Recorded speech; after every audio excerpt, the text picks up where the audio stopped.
This is the Iowa Weather Report for Tuesday, December 22nd, 2015, and now our first look at the 0Z GFS Model Run at noon today. We have a disturbance coming in across the northern Rockies and into the northern plains.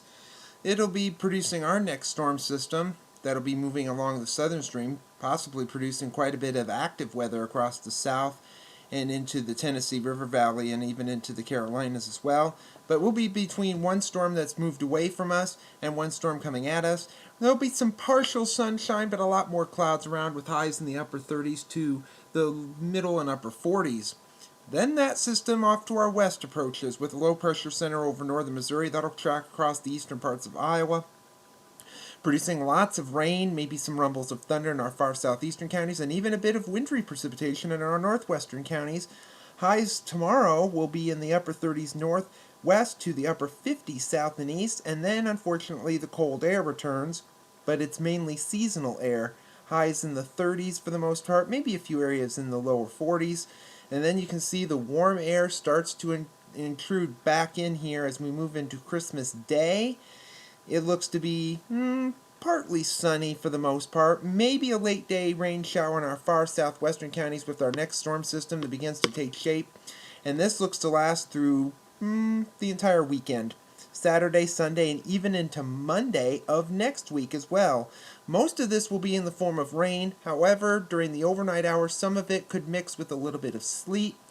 Our northern counties do dry out a little bit as we move into Sunday, but there'll be a lot of clouds around and there still could be some drizzle or maybe even a bit of sleet possible with the cold air beginning to filter in. You can see the low pressure center, according to this run, moves in on Monday, and that could be mainly in the form of sleet or snow with the cold air in the upper levels, as most of the warm air will be pushed off to our east. Maybe a little bit of severe weather possible across the south again.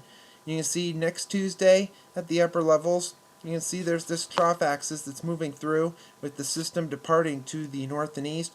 So with that, we could still see by next Tuesday some lingering clouds around. A lot of storm systems tend to clear very slowly, and this one could be the same, with highs likely in the 30s, maybe even some 20s, and it'll be fairly breezy out of the northwest as well.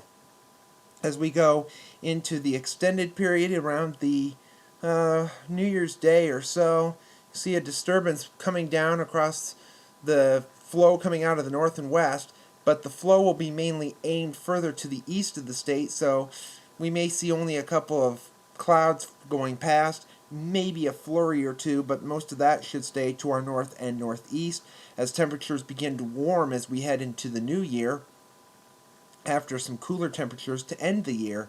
Then at the end of the forecast, you can see around the 5th of January, you can see this, a disturbance moving across the middle Mississippi River Valley, another disturbance coming on to the west coast, and this disturbance over the middle part of the country could produce a little bit of precipitation, mainly in the form of some rain, maybe some snow in the far northern reaches, but there's not a lot of cold air around as we look toward the first week of January, with highs mainly in the 30s to around 40.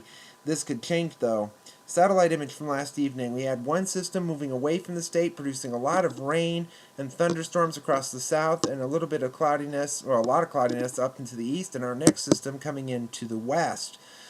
The watch warning map from last evening, some flash flood watches across Georgia, southeastern Alabama, Florida Panhandle, some winter weather issues in northern Maine, and across the west. A lot of the west is in winter weather. Fairly calm elsewhere, but it's not going to stay very calm as the rainfall through Saturday evening at 7 or 6 o'clock shows we could see precipitation maybe about a half an inch or so, but the heaviest across Alabama, Georgia, the Florida Panhandle, and also across the west coast as well.